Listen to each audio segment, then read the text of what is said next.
What's up, fellow Shakas? My name is Shako-san. Welcome to the video, and let's talk a little bit, shall we? No, this is not quite a return to YouTube. This is just me sharing my thoughts on the whole new YouTube guideline rules and whatnot. It was originally supposed to be a video where I just share my thoughts and opinions on the thing, but I got to thinking, and I started to put things together, and I realized I think I know why this is happening. And it's a little bit more than just the whole Logan Paul thing. I know that's definitely probably a determining factor, but that's not all it is. So, to give you a little bit of a brief history, YouTube, way back when I started YouTube, pretty much anybody could monetize any video of theirs that they put up, including me.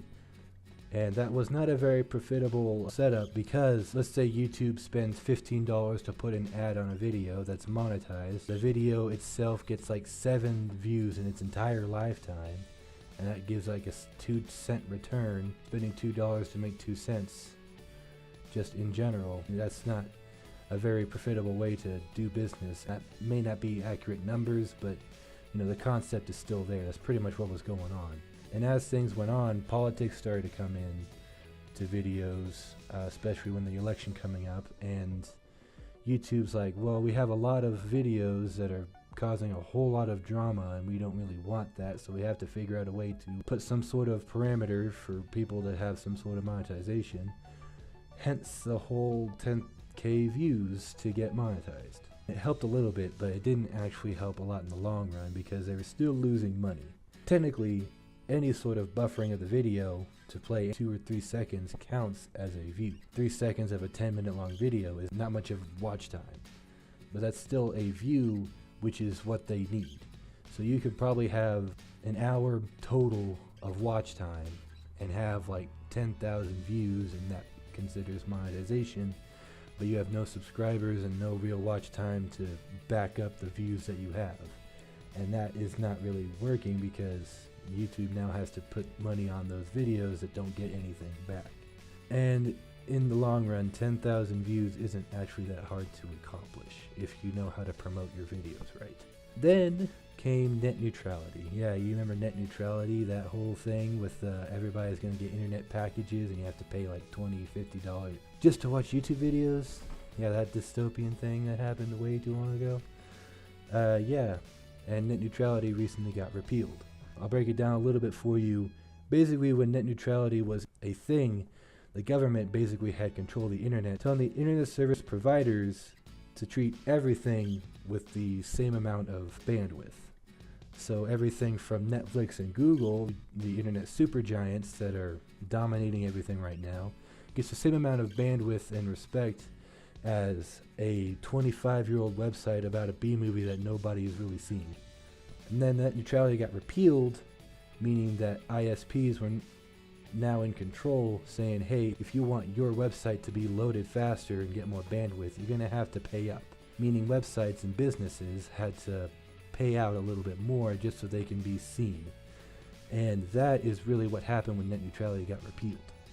Google needed a way to figure out how to make sure they didn't lose out that much money, because now, alongside YouTube not being a very profitable model, now they had to pay money to make sure that YouTube loaded in the first place.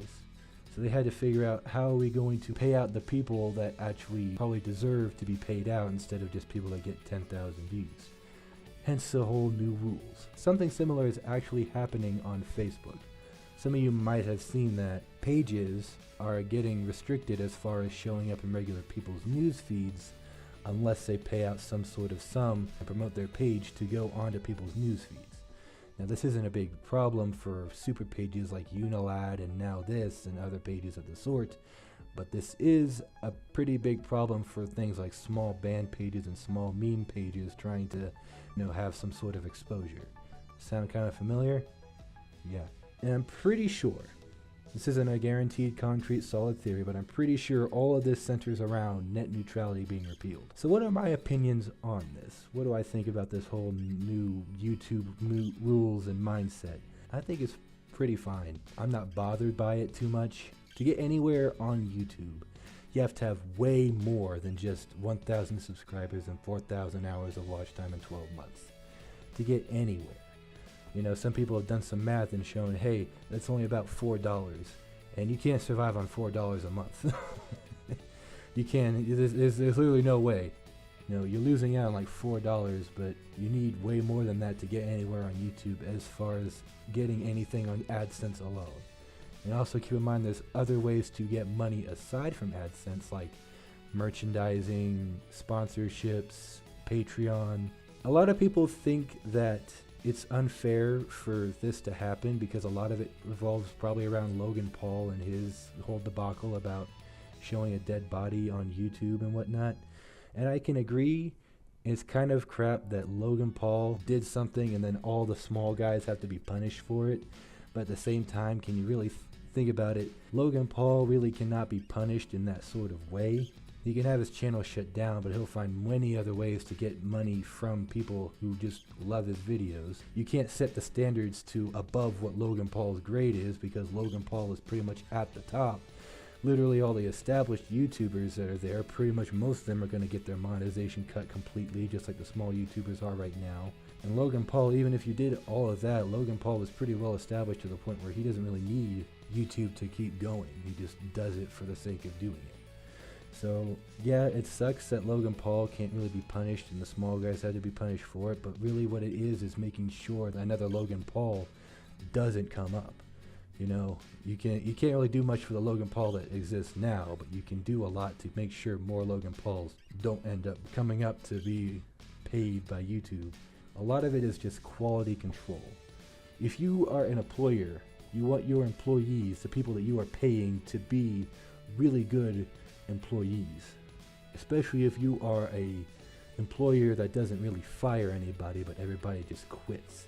YouTube really can't fire anybody. I mean, you can delete the channel. Anybody can just make another Google account and start back up again. People can quit. People can quit YouTube. They can just say, you know what, I'm done. I've stopped making videos and this is not getting any sort of satisfaction. I'm not getting paid for it. You know, you can quit, but you can't necessarily be fired. And if you're not going to get fired, you got to prove that you are deserving of any sort of pay. That's a loose metaphor. I know it's a punch in the gut for small YouTubers that just managed to get the 10K view monetization thing going on, only to somehow just randomly be cut again. Yes, that is frustrating. It definitely is frustrating, especially when you've met that goal and you're just like, yes, now I can finally start getting paid for doing my videos, and oh crap, suddenly I'm getting completely cut off again. But if you manage to get that far and your views and whatnot are legitimate, you are well on your way to getting monetized again. It'll just take a little bit more time. And this is coming from a person who's already at square one with only 29 subscribers, haven't uploaded a video in who knows how long. And definitely don't have anywhere near 4,000 hours of watch time in 12 months. So this is coming from a guy who definitely is at the bottom and knows he has to work his way to the top. I'm going to use my friend as an example, Kongman21. I'll provide a link to his channel in the description. He made a video about this whole YouTube policy to change thing and whatnot. Basically, his stats right now is he has 56,000 views, so he's definitely reached over the 10K view lifetime policy, but only has a little over 260, 250, something like that, subscribers and 81,000 minutes of watch time. As far as the standards, you know, in the 10K views, he's way up here, but as far as other things, the new standards, he's kind of still got a ways to go. And a lot of that comes from his most viewed video. He's a Let's Player, and he decided to branch out and do something a little bit different. A reaction video, which is all the rage nowadays. They get all sorts of attention from a channel that is really high up, a really popular video, the R-rated Frozen. So of course he's going to get tons and tons of views on that, and that pretty much contributes to almost 90 probably % of his total views. And he does some other things that get some sort of good amount of viewership, but he has one super viral video and not too many other videos that are doing extremely well. He's a great person and he definitely has good videos and he's well on his way to becoming a good YouTuber, but you know, to have one single viral video and then everything else kind of not be very viral and not have many subscribers to back up everything that you've just done is kind of what YouTube is trying to avoid. Anybody can have a super viral video but not be really worth much as far as watch time total and subscriber amount total. You know, you can bring in views, but to keep those views staying and to keep the minutes being watched, that is really what they're looking for. And sorry to say that that's how it is, but that's just how it is. And it sucks, but at the same time, I can understand where they're coming from, and I can kind of agree. You want to make sure you're giving your money to people that actually deserve it and not just somebody that got lucky. Now, as far as what is actually going on, general update, I got fired from that job.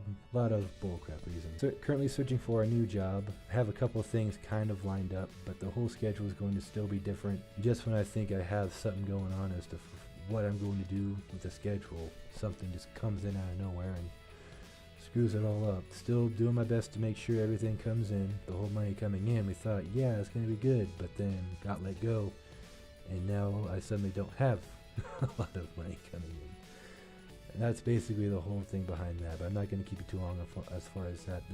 What came before that is what I was really looking forward to talking about. That's all I have for now.